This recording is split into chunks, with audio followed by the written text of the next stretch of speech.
Hello everyone, welcome back to our channel and today we are back again with a new video. So in this video, I will show you how can you easily become a premium member as a student in Spotify. So without any delay, let's get into it. For that, firstly open Spotify application on your device. At the top left corner, click on your profile icon. Go to settings and privacy and click on account.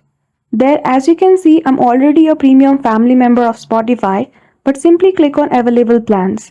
Once you scroll below, you will see the student option. And after that, once you click on it, you will see the option to purchase it. You need to click on subscribe and provide your card details.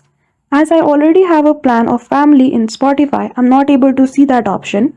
But if you don't have any premium card before, simply click on the student plan and you will be good to go.